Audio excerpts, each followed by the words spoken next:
Hello everyone, स्वागत छ है तपाईहरुलाई। आज म म्याथ पढाउन आएको छैन, आज केमिस्ट्री पढाउन आइसकेको छु। के पढाउन? केमिस्ट्री किन भन्दाखेरि किनकि म अधिकांश विद्यार्थीको मुखबाट के सुनिरहेको छु भन्दाखेरि अभियसली 9 10 मा पढ्ने विद्यार्थीहरुबाट सर मलाई भनौं न मेरो फिजिक्स त ठीक छ, मेरो बायोलोजी पनि ठीक छ, तर म केमिस्ट्रीमा केही पनि बुझ्दिन। धेरै विद्यार्थीको गुनासो के छ भन्दाखेरि सर म केमिस्ट्रीमा केही बुझ्दिन। तर जब यो कुरा मैले विचार गरेर बुझ्न थाले कि विद्यार्थीहरु केमिस्ट्री किन बुझिरहेछन् भन्दाखेरि जब केमिस्ट्री बहुत सजिलो टपिक हो। त मैले के पाएँ भन्दाखेरि कि विद्यार्थीहरूले के गर्छन् भन्दाखेरि कि बेसिक कुरा पढ्नै खोज्दैनन् र सरले पनि खासै बेसिक कुरा पढाउनु हुन्न कि इलेक्ट्रोन प्रोटोनहरुको भनौं न जुन बेसिक कुरा छ, एटम भइहाल्यो, म्याटर्स भइहाल्यो, तपाईको इलेक्ट्रोन प्रोटोन न्यूट्रोन एलिमेन्ट्सहरु हो। जब यो कुरा जब विद्यार्थीहरु बुझ्दैन नि तब त्यस माथिको जुन हायर लेभलको कुराहरु छन्, जस्तै भ्यालेन्सी भइहाल्यो, केमिकल रिएक्सन भइहाल्यो, त्यो कुराहरु तपाईको भनौं न तपाईको भनौं न क्लासिफिकेसन भइहाल्यो, त्यो बुझ्दैनन्। तर केमिस्ट्री पढ्नलाई सबभन्दा इम्पोर्टेन्ट कुरा के छ भन्दाखेरि कि बेसबाट जाम, तलबाट एकदम माथिसम्म जाम। जब तल कुरा बुझ्छौं नि हामीले, जब बेस बुझिहाल्छौं त माथिको कुरा त यतिकै गर्छौं यतिकै। त म हेर है एकदम सिम्पल तरिकामा तपाईले आज केमिस्ट्री पढाउने प्रयास गर्छु। मेरो आशा के छ भन्दाखेरि मलाई तपाईहरुको फुल सपोर्ट चाहियो। तपाईहरुले मलाई सपोर्ट गर्नुभयो भने म तपाईको केमिस्ट्री चाहिँ एकदम राम्रो गरिदिन्छु। ठीक? त हेर एकदम सिम्पल तरिकामा के यस्तो सिम्पल तरिकामा तिमीलाई केमिस्ट्री पढाउँछौ कि तिमीहरु के सोच्छौ भन्दाखेरि ओहो केमिस्ट्री यति सजिलो पनि हुन्छ र यार। त हेर केमिस्ट्री को सबभन्दा बेसिक कुरा के हो भन्दाखेरि एटम्सहरु हो, एलिमेन्ट्सहरु हो, प्रोटोन हो, न्यूट्रोन हो, एलिमेन्ट हो, कम्पाउन्ड हो, मोलिक्युल हो एन्ड एक्सेट्रा एक्सेट्रा एक्सेट्रा। ठीक छ? त हेर केमिस्ट्रीमा मैले के लेखेको छु भन्दाखेरि सबभन्दा पहिला जानम केमिस्ट्री आखिर हो के। त केमिस्ट्री भनेको the branch of the science that deals with the study of chemical substance and their property is said to be chemistry. त केमिस्ट्री के हो भन्दाखेरि साइन्सकै एउटा ब्रान्च हो। केमिस्ट्री के हो भन्दाखेरि साइन्सकै एउटा ब्रान्च हो। जस्तै फिजिक्स एउटा ब्रान्च भइहाल्यो, केमिस्ट्री त्यस्तै एउटा ब्रान्च हो। अर्को बोटनी छ, जुलोजी छ, एस्ट्रोनोमी छ, जियोलोजी त त्यस्तै अरु के छ भन्दाखेरि त केमिस्ट्री भनेको साइन्सकै एउटा भनौं न पार्ट हो, एउटा ब्रान्च हो, एउटा हाँगा हो जसमा हामीले विद्यार्थीहरुले के पढ्छ भन्दाखेरि केमिकल सब्स्टेंसहरुको बारेमा, र त्यो केमिकल सब्स्टेंसको प्रोपर्टीजहरुको बारेमा कि कुन केमिकल कस्तो हुन्छ, कुन एलिमेन्ट कस्तो हुन्छ, है तिनीहरुको प्रोपर्टी कस्तो हुन्छ, त्यो कुरा जुन भनौं न साइन्सको ब्रान्चमा पढ्ने गर्छौं हो त्यही ब्रान्चलाई नै के भन्छ? केमिस्ट्री भन्छ। त बाइदे कसैले सोध्यो बाबु तिमी केमिस्ट्री पढेर आइराछौ त मलाई बताऊ केमिस्ट्रीको डेफिनेसन कति हो? त त्यो बेला यसरी भन्दिने the branch of science which deals with the study of chemical substance and their properties is known as chemistry. Chemistry एउटा के हो त साइन्सकै ब्रान्च हो जहाँ हामीले केमिकल सब्स्टेंसको बारेमा र केमिकल सब्स्टेंसको प्रोपर्टीजको बारेमा पढ्ने गर्छौं। एकदम सिम्पल डेफिनेसन भइहाल्यो, धेरै घुमाइ फिराएर भन्न पर्दैन, डाइरेक्ट भन्दिने यति मात्र। ओके, अब जाम हामी केमिस्ट्रीको भित्र। यो त भयो डेफिनेसन। हेर त्यो बहुत पहिलोको कुरा, धेरै पहिला कुरा हो। धेरै यो कुरा पहिला के पत्ता लगाइसकेको थिए मान्छेहरुले कि हेर कि केमिस्ट्रीमा मेन मुद्दा के छ भन्दाखेरि पहिला हाम्रो जुन टपिक छ नि त्यो हो म्याटर जसले नेपालीमा भन्छ पदार्थ। त पदार्थ भनेको के हो, म्याटर भनेको के हो? त सबभन्दा पहिला के बुझ्छौं कि म्याटर भनेको everything that occupy space and has some weight. है यो ब्रह्माण्डमा रहेका हरेक त्यो वस्तु जससँग केही न केही वेट छ, केही न केही मास छ, तौल छ, र त्यो सब्स्टेंसले यदि केही स्पेस अकुपाई गरेको छ भने त्यसले भन्न मिल्छ त्यो चाहिँ के हो त? म्याटर। यो ब्रह्माण्डमा रहेको हरेक वस्तु है जोसँग मास छ, केही न केही मास छ र उले केही न केही ठाउँ लिएर बसेको छ भने त्यसले भन्न मिल्छ म्याटर हो। इक्जामको लागि म आफै एउटा म्याटर हो। किनकि मसँग केही न केही मास छ। म 50 60 65 किलोको छु, यो मेरो मास भइहाल्यो। र मैले यति ठाउँ लिएर बसेछु बसेको छैन? बसेछ। मैले यति ठाउँ लिएर बसेछु त म के भइहाल्यो? एउटा म्याटर भइहाल्यो, एउटा पदार्थ भइहाल्यो। मेरो हातमा मार्कर छ, यो मार्करसँग केही न केही मास त छ नि, 10 ग्राम 20 ग्राम 25 ग्राम केही न केही होला, र यसले यति ठाउँ पनि त लिएर बसेको छ। त ठाउँ लिएर बसेछ र यससँग केही न केही तौल छ, यो 10 ग्राम 20 ग्राम 1 किलो 2 किलो केही छ भने त्यसले भन्न मिल्छ के त? यो मार्कर हो, सरी एउटा म्याटर हो। यो मलाई बोर्ड भनिदिनुस्। यो बोर्डसँग यो बोर्डले जुन व्हाइट बोर्ड छ मसँग अहिले, यो व्हाइट बोर्डले यति ठाउँ लिएर बसेछ, र यो व्हाइट बोर्डको केही न केही तौल त होला, 10 किलो 20 किलो 25 किलो छ भने त्यसलाई के भन्न मिल्छ? म्याटर भन्न मिल्छ। इनफ्याक्ट ब्रह्माण्डमा रहेको हरेक त्यो कुरा जससँग केही न केही तौल छ र जसले केही न केही ठाउँ ओगटेर बसेको छ भने त्यसलाई के भन्ने त? त्यसलाई भन्ने म्याटर हो। के हो? म्याटर। र विद्वानहरूले त्यही बेला के भनिदिएछन् भन्दाखेरि जुन म्याटर छ, म्याटर त्यो तीनटा अवस्थामा पाइन्छ। तीनटा अवस्थामा पाइन्छ भाइ, कस्तो कुरा भइहाल्यो? तीनटा अवस्थामा पाइन्छ मतलब के भइहाल्यो भन्दाखेरि के हेर, यो जुन मार्कर छ मसँग यो एउटा म्याटर हो। तो यसको अवस्था कस्तो छ? यो त सोलिड छ नि, सोलिड। तो एउटा भइहाल्यो सोलिड, अर्को छ लिक्विड, अर्को हो ग्यास। तो सिम्पल भाषामा बुझ्ने हो भने सोलिड भनेको के हो? तो सोलिड भनेको त्यस किसिमको म्याटर हो जसको जियोमेट्रिक सेप चाहिँ फिक्स हुन्छ। अब जियोमेट्रिक सेप फिक्स हुन्छ मतलब के भइहाल्यो? त मलाई बताउनुहोस्, यो मार्करको जियोमेट्रिक सेप, यसको जुन बनावट छ, जुन सेप छ, जुन आकार छ, जुन साइज छ, त्यो त फिक्स छ नि। यसले चाहे तिमी जुनसुकै एंगलमा राख, चाहे जुनसुकै एंगलमा राख, यसको सेप चाहिँ चेन्ज हुँदैन, यसको जियोमेट्री चेन्ज हुँदैन। चाहे तिमी यसलाई जुनसुकै टेम्परेचरमा राख, यसको सेपमा चेन्ज आउँदैन। यसलाई चाहे तिमी जुनसुकै प्रेसरमा राख, जुनसुकै ग्रेभिटीमा राख, यसको जियोमेट्रिक सेपमा चेन्ज आउँदैन भने त्यसलाई के भन्छ? सलिड भन्छ। मतलब जसको जियोमेट्रिक सेप फिक्स हुन्छ, जसको आकार फिक्स हुन्छ, त्यसलाई के भन्छ त? सलिड भन्छ। हेर, र लिक्विड भनेको के हो? त लिक्विड भनेको हेर, जसको जियोमेट्रिक सेप फिक्स हुँदैन। जस्तै फर इक्जाम्पल पानी भइहाल्यो। पानीलाई तपाईँ जुनसुकै भाँडोमा राख्नुहोस्, जुन भाँडोमा राख्नुहुन्छ त्यही भाँडोकोले सेप लिइहाल्छ। फर इक्जाम्पल तपाईँले पानीलाई यदि ग्लासमा राख्नुभयो भने त्यो पानीले कस्तो सेप लिन्छ? त्यो पानीले ग्लासकै सेप लिन्छ। त्यही पानीलाई तपाईँ यदि केतलीमा राख्नुहोस्, त्यही पानीलाई यदि केतलीमा राख्नुहुन्छ भने त्यो के को सेप लिन्छ? त्यो केतलीको सेप लिन्छ। इनफ्याक्ट लिक्विड सब्सटेन्स भनेको त्यस्तो किसिमको म्याटर हो जसको जियोमेट्रिक सेप फिक्स हुँदैन। तुम जस्तो किसिमको भाँडोमा राख्छौ त्यो त्यस्तै किसिमको सेप लिइहाल्छ, त्यसको फिक्स छैन नि, फिक्स छैन। सोलिडको फिक्स हुन्छ, यो चाहिँ यसको फिक्स छैन। र जसको जियोमेट्रिक सेप फिक्स हुँदैन नि त्यसैलाई के भन्छ? त्यसैले भन्छ लिक्विड। इक्जाम्पल तपाईँको कोका कोला, फेन्टा, माजा, होइन, स्प्राइट, पेप्सी भइहाल्यो, थम्सअप भइहाल्यो, वाटर, मिल्क, जति पनि तरल सब्सटेन्सहरू छ त्यसलाई के भन्छ त? लिक्विड भन्छ। मतलब यसलाई यसरी पनि बुझ्न सकिन्छ, त्यस किसिमको म्याटर जुन बगिहाल्छ। मलाई बताउँछु, यसलाई मैले यहाँ राख्छु भने यो बगेर जान्छ, जाँदैन नि। यो बगेर जाँदैन भने यो लिक्विड होइन। तर मैले यहाँ पानी खनाएँ भने त पानी त बग्छ नि, यताउता बगेर जान्छ है। त बगेर जान्छ भने त्यो लिक्विड भइहाल्यो, ठिक।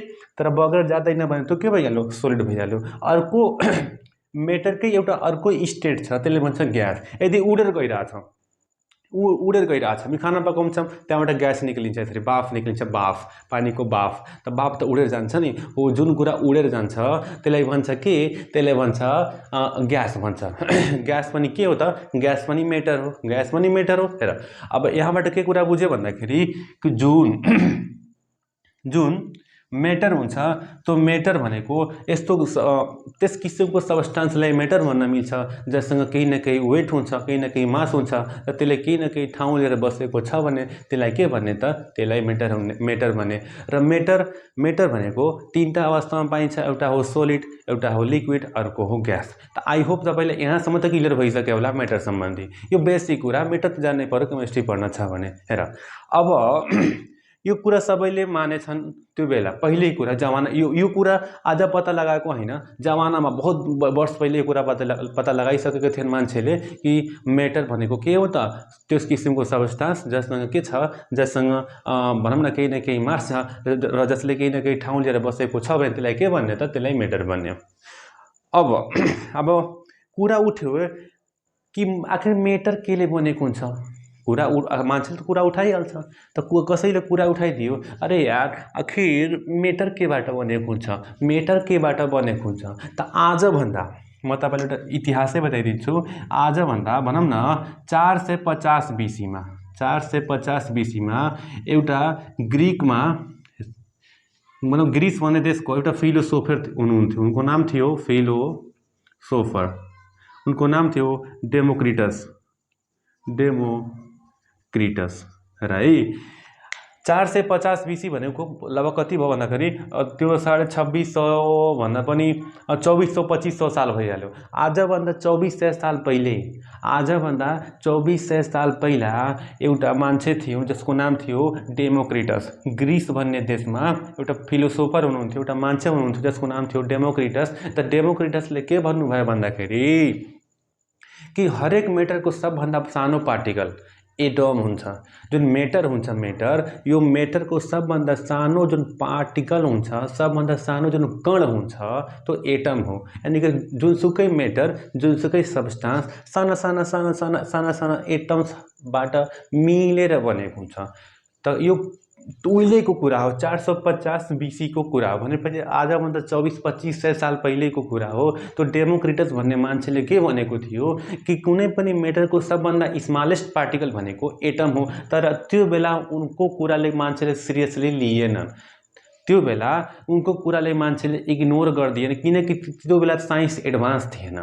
त्यो बेला के गर्यो भन्दाखेरि मान्छेले उनको कुरालाई हल्कामा लिएन, इग्नोर गरिदिएछन् र कसैले मानेन कि उनले भनेको सही छ र मेटरको सबभन्दा स्मलेस्ट पार्टिकल भनेको एटम हो, कसैले मानेन। तर साइन्स तरक्की गर्दै गयो, विकास गर्दै गयो र जन्म भयो एउटा महान साइन्टिस्टको, जसको नाम थियो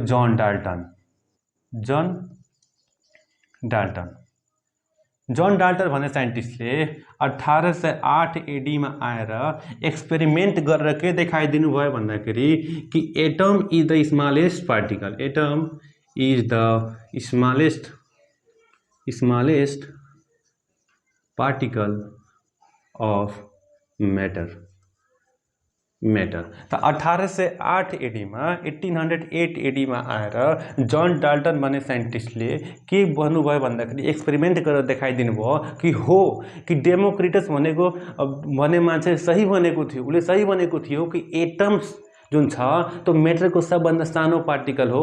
मतलब जुनसुकै मेटर छ, जुनसुकै सब्सटेन्स छ, त्यो सानो सानो सानो सानो एटमबाट मिलेर बनेको हुन्छ हो। अब जब यिनले एक्सपेरिमेन्ट गरेर देखाउनु भयो नि, त्यो बेला पुरा दुनियाँले मानिहाल्यो, पुरा संसारले मान्यो कि हो वास्तवमा मेटरको सबभन्दा सानो पार्टिकल भनेको के हो त? एटम हो। के हो त? एटम हो। र यो एटमको जुन खोजी भयो नि, जुन जन डाल्टनले गर्नुभयो, त्यो भनेको विज्ञानको क्षेत्रमा अथवा भनौँ न रसायन विज्ञानको क्षेत्रमा, केमिस्ट्रीको क्षेत्रमा वरदान साबित भइहाल्यो। किनकि जब यो खोजी भयो, एटमको खोजी भयो कि atom is the smallest particle of the के मेटर, त्यो भनेको केमिस्ट्रीको लागि वरदान साबित भयो र त्यहीँबाट केमिस्ट्रीको सुरुवात हुन्छ। किनकि यदि एटमको डिस्कभरी हुन्थेन भने आज जुन हामी पढिरहेछौँ रियाक्सन्सहरू, एसिड बेसको रियाक्सन, तिम्रो क्लासिफिकेसन अफ द एलिमेन्ट, त्यो कदाचित त्यो सम्भवै थिएन। तर हाम्रो जन डाल्टनले के पत्ता लगाउनु भयो कि atom is the smallest particle of के मेटर। अब 1808 मा उनी एउटा भनौँ त्यो बेलाको महान साइन्टिस्ट भइहाल्नु भयो। किनकि उनले पत्ता लगाउनु भयो कि जुनसुकै मेटर चाहिँ केबाट बनेको हुन्छ त? स्मलेस्ट पार्टिकल भनेको एटमबाट बनेको हुन्छ। ठिक। तर समय बित्दै गयो र मान्छेको दिमागमा ख्याल आउन थाल्यो कि यदि मेटरको सबभन्दा सानो पार्टिकल भनेको एटम हो भने आखिर एटमको पनि त केही न केहीबाट बने होला। मतलब यदि मेटर चाहिँ एटमबाट बनेको छ भने एटम पनि त केही न केहीबाट बने होला। मतलब यदि छोराको बुवा छ भने बुवाको पनि के हुन पर्यो? बुवा हुन पर्यो। मतलब उसको छोरा ऊ त्यो हो भने सब यस्तो मैले भन्न खोजेको के भन्दाखेरि ल ठिक छ, ल यसको बुवा चाहिँ यो हो भने यसको बुवा त हुनै पर्यो, पक्कै पनि यसको बुवा हुन पर्यो। त्यतिकै त यो जन्मै थिएन, यो पनि जन्मिन त्यतिकै। मतलब यहाँबाट के मान्छेको दिमागमा के आउन थाल्यो कि अरे यार, जब मेटरको सबभन्दा सानो पार्टिकल एटम हुन्छ र एटम मिलेर मेटर बनाउँछ भने त एटम केबाट बनेको हुन्छ? एटम केबाट बनेको हुन्छ? अब यो जब कुरा मान्छेको दिमागमा आउन थाल्यो, मान्छे परेशान भइहाल्यो कि अरे यार एटमको भित्र के हुन्छ? त त्यो बेला फेरि एउटा महान साइन्टिस्टको जन्म भयो र उनको नाम थियो रदरफोर्ड। के नाम थियो त? रदरफोर्ड। र रदरफोर्ड भन्ने मान्छे एकदम खतरनाक मान्छे थियो, तर महापागल मान्छे थियो। के थियो त? महापागल। मैले पागल किन भनिरहेको छु भन्दाखेरि कि पागलै मान्छे साइन्टिस्ट हुन्छन् है। हाम्रो जस्तो र तपाईँ जस्तो नर्मल सोच्ने मान्छे कहिले पनि साइन्टिस्ट हुँदैन। त्यही भएर उनलाई मैले के भनिरहेको छु त? पागल भनिरहेको छु। अब हामी कहाँसम्म पुगेको थियौँ कि जन डाल्टन भन्ने साइन्टिस्टले के पत्ता लगाउनु भयो भन्दाखेरि कि atom is the smallest particle of a matter. त बाहिर तपाईँले कसरी सोधिहाल्यो भने बाबु व्हाट इज एटम त भनिदिनु होला। Atom is the smallest particle of a matter of a substance. ठिक। अब कुरा उठ्न थाल्यो कि एटम भित्र के हुन्छ, एटम केबाट मिलेर बनेको हुन्छ। ओके, ध्यान दिएर सुन्नु होला, एकदम सिम्पल छ, म तपाईँलाई सिम्पल तरिकाले बुझाइदिन्छु। तब साइन्टिस्टको जन्म भयो रदरफोर्ड।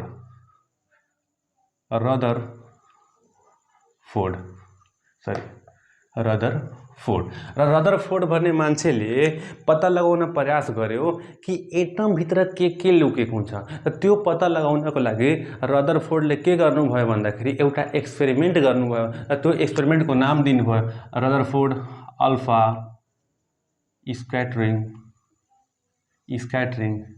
एक्सपेरिमेन्ट, अथवा यसले अरू पनि के भनिन्छ भन्दाखेरि Rutherford atomic model, Rutherford atomic model.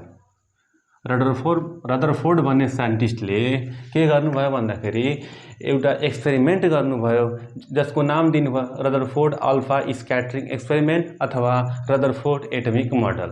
अब यसमा अल्फाको नाम कहाँ किन आयो भन्दाखेरि किन जुन उहाँले एक्सपेरिमेन्ट गर्नुभएको थियो नि त्यो एक्सपेरिमेन्ट भनौँ न एक्सपेरिमेन्टमा उनले अल्फा रेहरूको अल्फा किरणहरूको प्रयोग गर्नुभएको थियो र उनले एक्सपेरिमेन्ट गर्ने बेलामा के गर्नुभयो भन्दाखेरि एउटा पातलो गोल्डको सिट लिनुभयो। के गर्नुभयो भन्दाखेरि गोल्डको पातलो थिन गोल्ड सिट लिनुभयो। ठीक छ, पातलो एउटा सुनको पातलो प्लेट लिनुभयो। के गर्नुभयो भन्दाखेरि सुनको एउटा पातलो प्लेट लिनुभयो र त्यो प्लेटमा के गर्नुभयो भन्दाखेरि यताबाट अल्फा रेजहरू पठाउन थाल्नुभयो। अल्फा किरणहरू यहाँबाट पठाउन थाल्नुभयो र है उनले के गर्नुभयो भन्दाखेरि रदरफोर्ड भन्ने मान्छे बडा खतरनाक मान्छे थियो। उसले के गर्यो भन्दाखेरि एउटा सुनको पातलो चद्दर यानि कि पातलो प्लेट लियो, यसरी राखिदियो र यताबाट उनले के गर्न थाल्नुभयो कि अल्फा रेजहरू पठाउन थाल्नुभयो र त्यो बेला माइक्रोस्कोपको डिस्कभरी भइसकेको थियो र त्यसले मजाले यसरी माइक्रोस्कोपबाट हेर्न थाल्नुभयो आखिर भइ के रहेछ। यता राख्नुभयो गोल्ड प्लेट, यताबाट गइरहेछ अल्फा रेजहरू र उसले यसरी हेर्न थाल्नुभयो कि के भइरहेछ कि यो एटमभित्र के छ र है। अब उनले पत्ता लगाउन थाल्नुभयो कि एटमभित्र के छ त उनले जब रेजहरू पठाउनु भयो त उनले के पाउनुभयो भन्दाखेरि कि 90% रेजहरू अथवा भनौँ न धेरै रेजहरू यसरी सिधै गइहाल्यो। के भइहाल्यो भन्दाखेरि सिधै गइहाल्यो, यसरी गइहाल्यो। मतलब यहाँबाट रेज गयो र यसले पार गरेर उता गइहाल्यो, यहाँबाट रेज गयो यो गोल्डको प्लेटलाई पार गरेर उता गइहाल्यो, यताबाट रेजहरू गयो यसले पार गरेर उता गइहाल्यो। त उनले के पाउनुभयो भन्दाखेरि कि म्याक्सिमम अल्फा रेजहरू त्यो गोल्डको सिटलाई त्यो पातलो जुन सुनको प्लेट थियो त्यसले पार गरेर उता गइहाल्यो। त यसको मतलब उनले के पत्ता लगाउनु भयो भन्दाखेरि कि कुनै पनि एटममा है अथवा एउटा एटममा म्याक्सिमम जुन स्पेस हुन्छ नि त्यो खाली हुन्छ, इम्पटी हुन्छ। भाइ इम्पटी छ, खाली छ, त्यही भएर त यो यताबाट यता गइरहेछ। त मलाई बताउनुहोस् तपाईँले यहाँबाट यता जान छ, यता केही छैन भने तपाईँ त यता गइहाल्नुहुन्छ। तर यहाँ भनौँ बिचमा एउटा भित्ता छ, वाल छ भने त जान सक्नुहुन्न। यदि केही छ भने तपाईँ फर्किहाल्नुहुन्छ। तर यदि यो ठाउँ खाली छ भने तपाईँ सिधै गइहाल्नुहुन्छ यता। त यहाँबाट के थाहा पायो भन्दाखेरि कि जब अल्फा रेजहरू यहाँबाट यता जब गइरहेको थियो त सिधै जुन एङ्गलमा गयो त्यही एङ्गलमा बाहिर निक्लिहाल्यो, जुन एङ्गलमा गयो त्यही एङ्गलमा के भइहाल्यो त बाहिर निक्लिहाल्यो। त म्याक्सिमम रेजहरू धेरै रेजहरू उनले जति रेजहरू पठाउनु भयो त्यो रेजको भनौँ न 90% रेजहरू सिधै बाहिर निस्किहाल्यो। त यसको मतलब उनले के बुझ्नुभयो भन्दाखेरि कि एउटा एटममा म्याक्सिमम स्पेसहरू म्याक्सिमम ठाउँहरू के हुन्छन् त खाली हुन्छ। त्यसपछि उनले फेरि रेहरू पठाउन थाल्नुभयो अनि के पाउनुभयो भन्दाखेरि कि केही मात्रामा जुन रेजहरू छन् नि यसरी हल्का सा यहाँ भनौँ न यहाँबाट सिधै गयो र भित्र गएर केही कुराबाट ठोकिएछ र यता गइरहेछ, अलिकति बाङ्गियो, यताबाट यता गयो र यहाँ केहीबाट ठोकेर यता बाङ्गिरहेछ। त उनले के पाउनुभयो भन्दाखेरि कि धेरै जसो रेजहरू त सिधै निक्लिहाल्यो यहाँबाट गएर र थोरै मात्रामा केही रेजहरू यस्तो छन्, केही किरणहरू जुन यहाँबाट यहाँ त गइरहेछ र यसो हेर्दाखेरि यहाँबाट अलिकति यसरी बाङ्गेर निक्लिरहेछ, यहाँबाट भित्रबाट बाङ्गेर निक्लिरहेछ। त यसको मतलब के पाउनुभयो भन्दाखेरि कि यहाँ पक्कै न पक्कै न पक्कै यहाँ केही न केही त छ, पक्कै पनि भित्र केही न केही छ जसमा यो ठोक्कर खाएर, जसमा लडेर यो रेजहरू है, यो रेज जुन रेज यहाँबाट गइरहेछ किरणहरू, जुन किरण छ यहाँबाट जुन गइरहेछ त पक्कै न पक्कै यहाँ केही न केही जो छ जुन यसलाई ठोक्कर मारिरहेछ र यो ठोक्करले यो चाहिँ यता गइरहेछ। त एउटा कुरा तपाईँ के जान्नुहोस् भन्दाखेरि जुन अल्फा रेजहरू हुन्छ नि, अल्फा रेजहरू त्यो जहिले पनि पोजिटिभ चार्ज हुन्छ। कस्तो चार्ज हुन्छ? पोजिटिभ। त मलाई बताउनुहोस् यो अल्फा रेजहरू जसको चार्ज पोजिटिभ छ त्यो यहाँ गयो र केही कुरामा ठोकेर यता गइरहेछ भने मलाई बताउनुहोस् अब यसको चार्ज कस्तो होला? यो त पोजिटिभ चार्ज छ, ठीक छ नि, यसमा चार्ज कस्तो होला? जुन कुरामा भित्र ठोकिरहेछ नि यहाँ जुन ठोकता हैजा त ओकर चार्ज कैसन रही? त्यसको चार्ज कस्तो हुन्छ? त यसको चार्ज म भन्छु पोजिटिभ हुन्छ। किनकि यो पोजिटिभ हो, यो पनि पोजिटिभ रह्यो भने बल्ल न ठक्कर खाएर टाढा भाग्छ। एउटा छ पोजिटिभ, अर्को छ नेगेटिभ। तब जब पोजिटिभ नेगेटिभ एक ठाउँमा हुन्छ त चप्किहाल्छ, यसरी टाँसिन्छ। त्यहाँ त टाँसिए छैन, यहाँ त एउटा आइरहेछ ठोक्कर खाएर टाढा भागिरहेछ। त मलाई बताउनुहोस् यो आफैमा पोजिटिभ चार्ज छ, यो ठक्कर खायो यहाँ र गइरहेछ यता, यसको मतलब के? यसको चार्ज चाहिँ पोजिटिभ छ। के छ? पोजिटिभ। किनकि पोजिटिभमा जब ठक्कर हुन्छ, जब कोलिजन हुन्छ त के हुन्छ? अट्र्याक्सन हुँदैन, त्यहाँ रिपल्सन हुन्छ। मतलब यदि यो नेगेटिभ चार्ज भएको भए, यदि यो माइनस चार्ज भएको भए, यो प्लस वाला अल्फा रेजलाई यसले आफूतिर तानिहाल्थ्यो। किनकि प्लस रेज जहिले पनि माइनसलाई तान्छ, केटाले जहिले पनि केटीलाई तान्छ, केटीले जहिले पनि केटालाई तान्छ। केटा र केटीको चार्ज त फरक छ, केटी भनेको माइनस, केटा भनेको प्लस, अथवा केटी भनेको प्लस, केटा भनेको माइनस। त चार्ज फरक भयो भने, एउटा माइनस छ अर्को प्लस छ भने अट्र्याक्सन हुन्छ। के हुन्छ? अट्र्याक्सन। अच्छा यो कुरा छोड, प्यार जुन छ प्यार त कसकोमा हुन्छ? त केटा केटीमा नहुन्छ। केटा केटी एक अर्कासँग अट्र्याक्ट हुन्छ। किन अट्र्याक्ट हुन्छ? किनकि एउटा चार्ज नेगेटिभ छ, अर्को चार्ज के छ? पोजिटिभ छ। केटा आपसमा कहीँ प्यार गर्छन्? गर्दैनन्, किनकि दुवैको चार्ज सेम छ। यानि कि सेम चार्ज भयो भने रिपल्सन हुन्छ, धक्का मारिदिन्छ, तँसँग प्यार गर्छु, म त केटीसँग प्यार गर्छु, होइन र? त्यस्तै के भयो? यो पनि प्लस चार्ज छ त यो पनि के हुनु पर्यो? प्लस चार्ज हुनु पर्यो।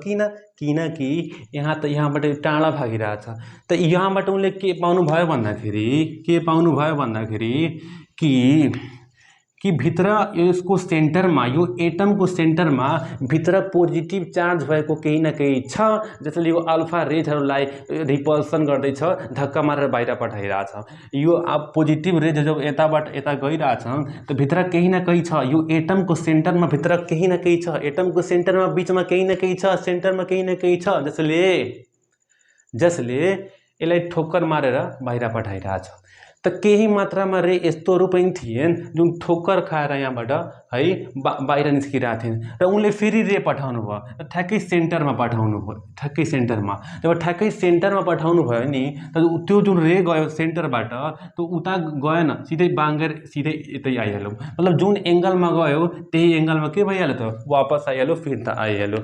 त उनले के भनेछन् भन्दाखेरि यहाँबाट उनलाई के थाहा भयो कि जुन भित्रको जुन यो एटमको सेन्टरमा जुन पोजिटिभ चार्ज भएको ठाउँ छ, जुन पोजिटिभ चार्ज भएको ठाउँ छ नि, त्यो खाली छैन, एकदम ठोस छ, एकदम सोलिड छ, यसरी एकदम कडा छ, सोलिड छ। किनकि त्यो खोखलो भइदिएको भए, त्यो खाली भइदिएको भए यो रेहरू त यहाँबाट यसरी निस्किहाल्थ्यो, तर बाहिर निस्किनै पाएन।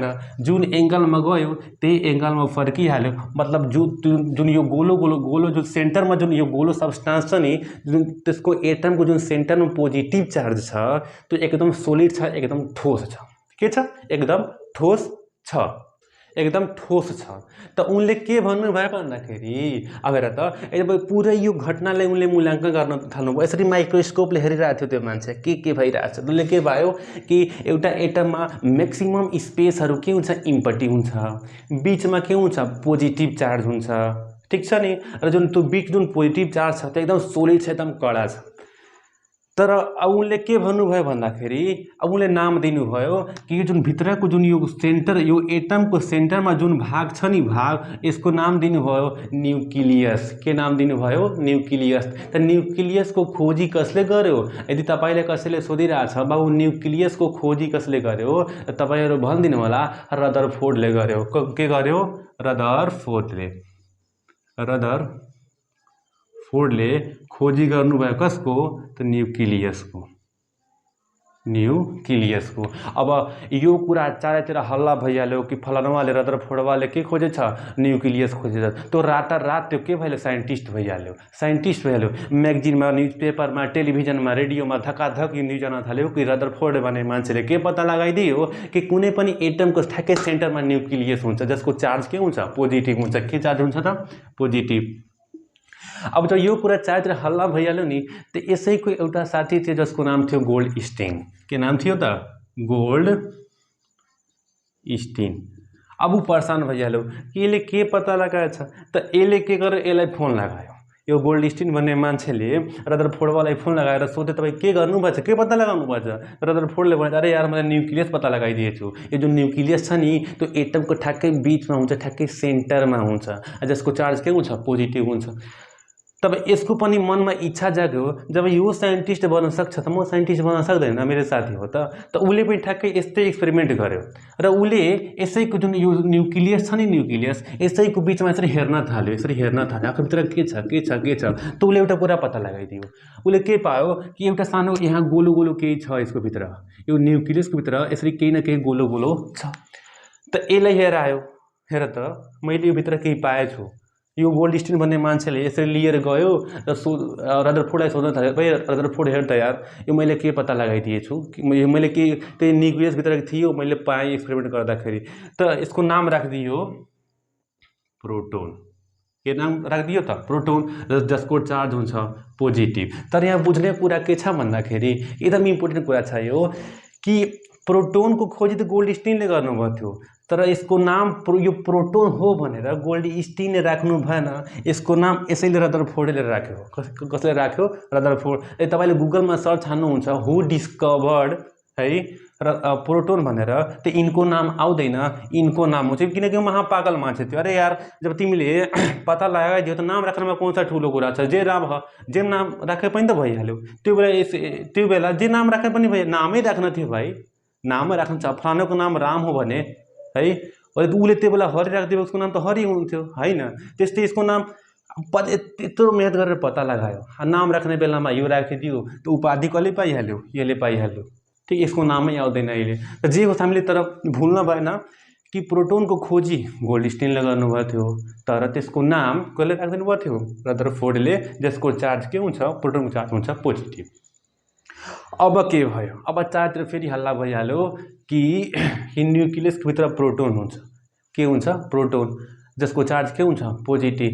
अब एउटा अरू मान्छे पगलाइहाल्यो जसको नाम थियो च्याडविक।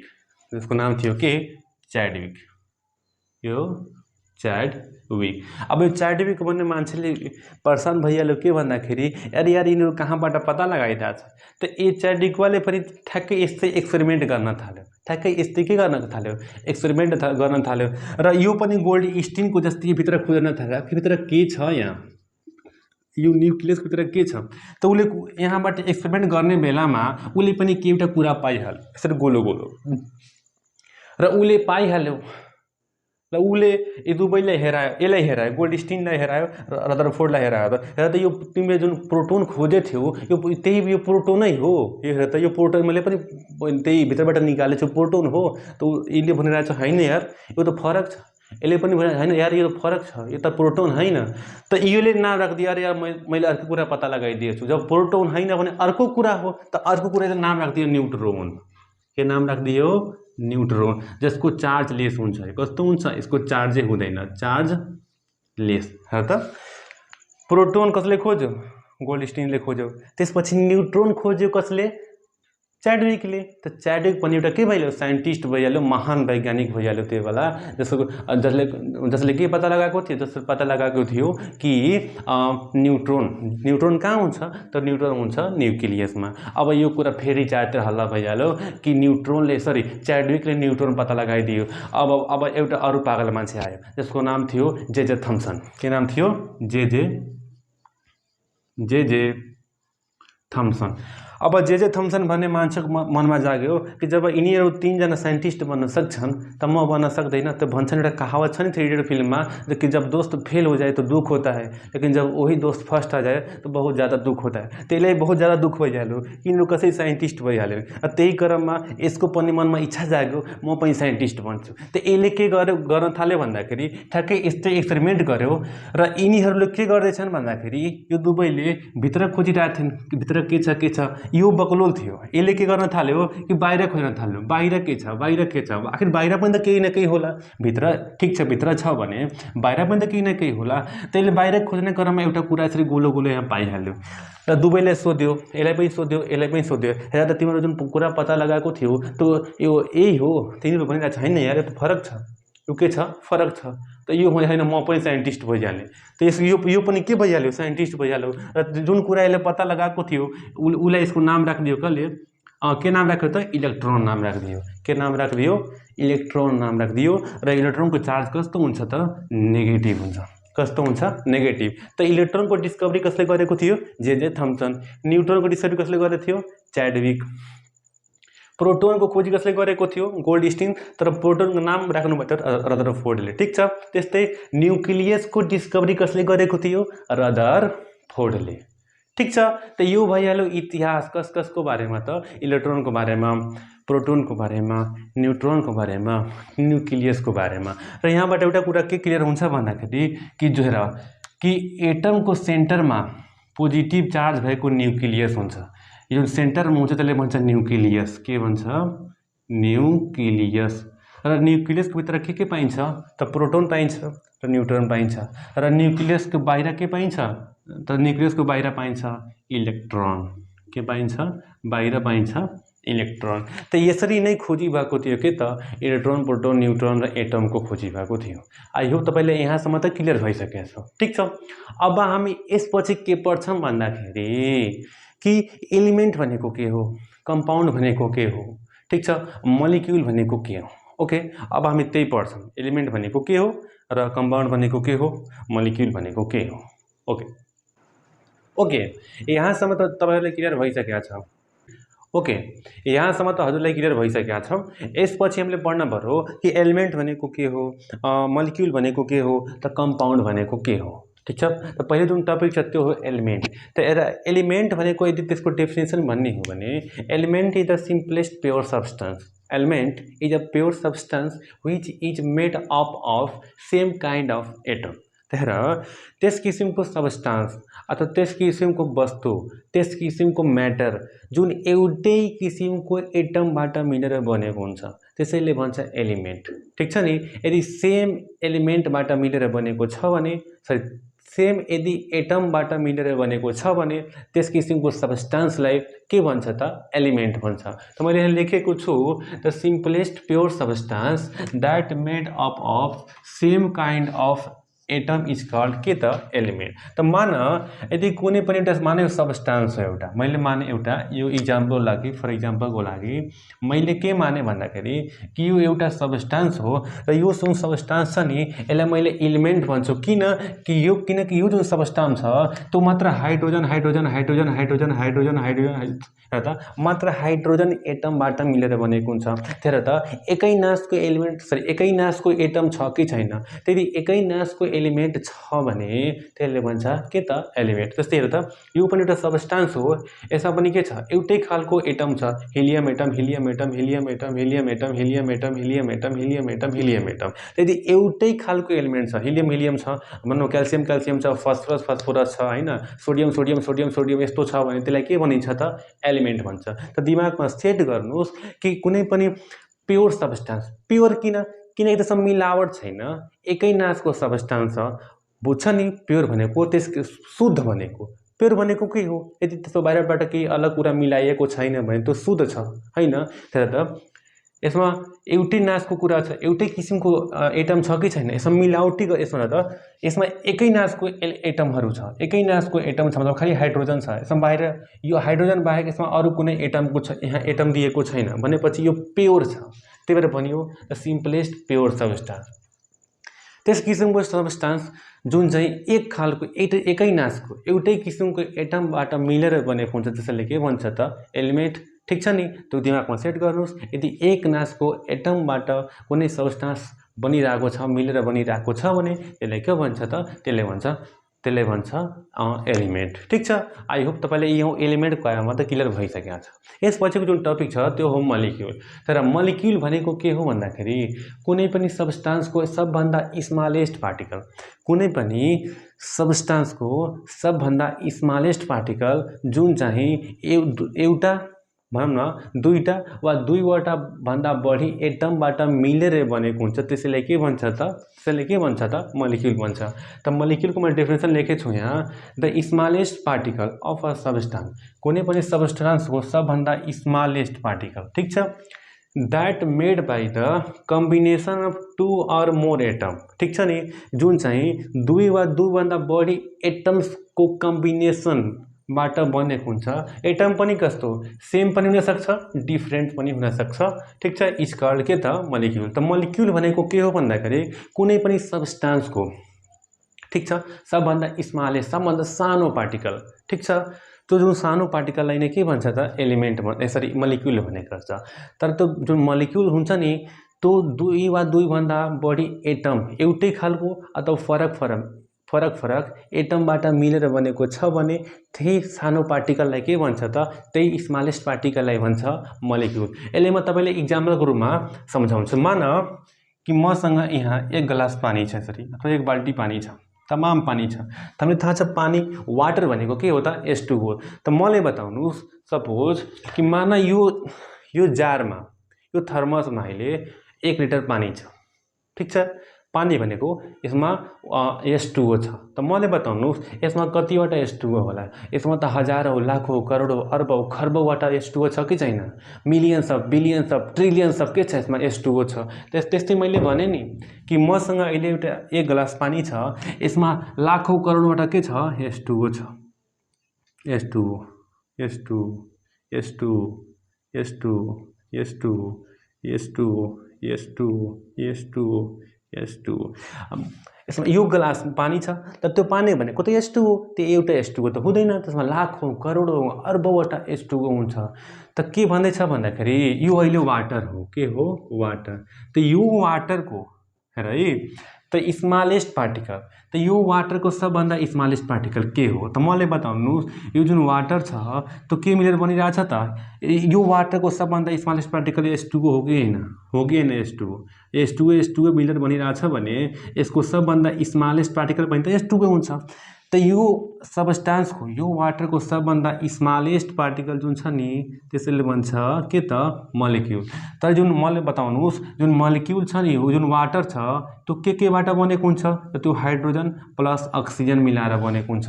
यानी कि जब हाइड्रोजन र अक्सिजनको एटम एक अर्कासँग मिल्छ त्यो मिलेर के बनाउँछ त? त्यो मिलेर त्यही वाटर बनाउँछ। त डेफिनेसनले त्यही बनेछ।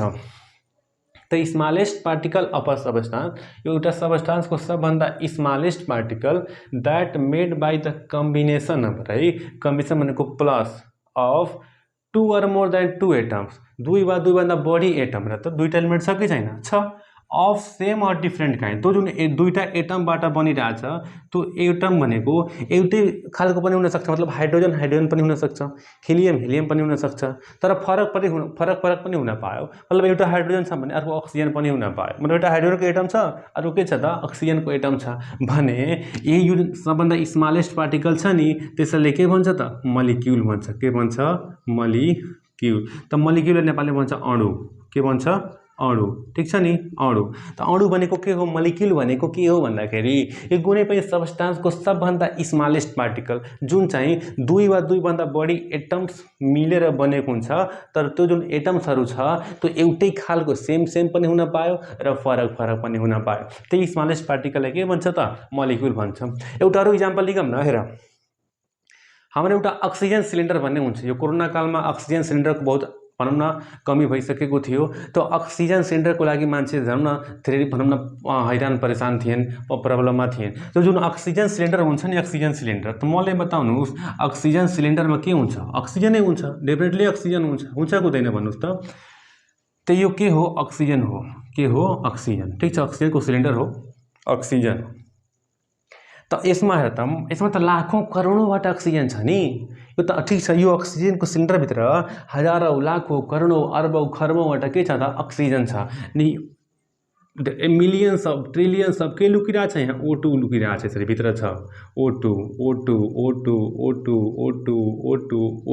तर त यो अक्सिजन भन्ने सब्स्टान्सको भित्र हजारौं लाखौं करोडवटा के छ त O2 लुकेर बसेको छ त्यहाँ छ त मलाई बताउनुहोस् यो अक्सिजनको सबभन्दा स्मलेस्ट पार्टिकल के हो O2 हो कि हैन O2 हो कि हैन हो त यो O2 भनेको के हो मलिक्युल किन किनकि यो O2 भन्ने जुन सब्स्टान्स छ त्यो दुईटा एटमबाट बनेको छ O प्लस O हेर त यो सब्स्टान्सको सबभन्दा स्मलेस्ट पार्टिकल O2 दुईटा एटमबाट मिलेर बनिरहेको छ मतलब जब O प्लस O गर्नुहुन्छ भने O2 हुन्छ हुँदैन हुन्छ हाम्रो डेफिनेसन सेटिस्फाई भइरहेछ सन्तुष्ट भइरहेछ हामी कि the smallest particle of a substance यो सब्स्टान्सको सबभन्दा स्मलेस्ट पार्टिकल यानी कि O2 जुन चाहिँ that made by the combination of यानी कि plus of 2 or more than 2 atom दुईटा वा दुईभन्दा बढी दुईटा छँदैछ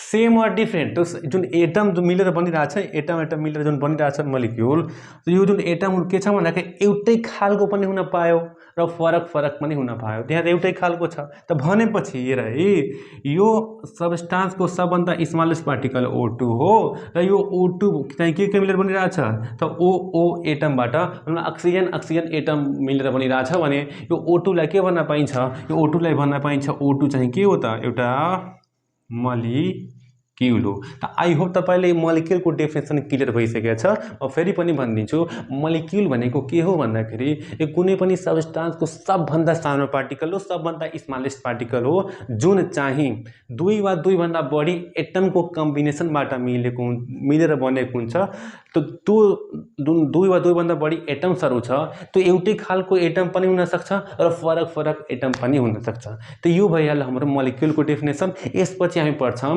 कम्पाउन्डको डेफिनेसन त कम्पाउन्ड हेर है अर्को छ हाम्रो यसरी म यही लेखिदिन्छु कम्पाउन्ड त कम्पाउन्ड भनेको ए सिधा भाषामा बुझ्ने हो भने तपाईहरुले अंगुर त हेर्नु भएको छ नि अंगुर कस्तो हुन्छ अंगुर तपाईको भनौं न यसरी तमाम धेरै अंगुर हुन्छ यसरी अंगुरको गुच्छाहरू हुन्छ हैन हुँदैन र यसरी अंगुर हुन्छ ठीक छ यो अंगुर यो सबै अंकुर यसरी अट्याच हुन्छन् के हुन्छ त यसरी अट्याच हुन्छ ठीक तेरा यो जुन छ नि यो एउटा अंगुरको जुन सानो जुन एउटा अंगुर छ त्यो हो मलिक्युल र जब धेरै मलिक्युलहरू यसरी एकै आपसमा बस्छ नि त्यो बेला बन्छ कम्पाउन्ड त यानी कि मलिक्युल मिलेर के बनाउँछ कम्पाउन्ड बनाउँछ यो एउटा मलिक्युल हो मलिक्युल